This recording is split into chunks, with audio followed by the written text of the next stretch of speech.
Iran Israel সংঘাতের প্রেক্ষাপটে চীনের কাছে চাওয়া জ্বালানি সহযোগিতার বিষয়ে আলোচনা চলছে বলে জানিয়েছেন ঢাকায় নিযুক্ত চীনা রাষ্ট্রদূত ইয়াও ওয়েন। সকালে সচিবালয়ে অর্থমন্ত্রী আমির খুসরো মাহমুদ চৌধুরীর সঙ্গে বৈঠক শেষে তিনি বলেন, জ্বালানি সংকট মোকাবিলায় বাংলাদেশকে সহযোগিতা করতে আগ্রহী চীন। তবে বাংলাদেশ ঠিক কী ধরনের জ্বালানি সহায়তা চায় সেই বিষয়টি জানতে চেয়েছে বেইজিং।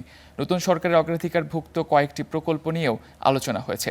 এর মধ্যে তিস্তা নিয়ে হয়েছে আলোচনা। এছাড়া নতুন সরকার গঠনের প্রথম 3 সপ্তাহেই চীনের 4টি কোম্পানি বাংলাদেশে প্রায় $100 মিলিয়ন বিনিয়োগের প্রতিশ্রুতি দিয়েছে, যা বাস্তবায়িত হলে প্রায় 10,000 মানুষের কর্মসংস্থান তৈরি হতে পারে।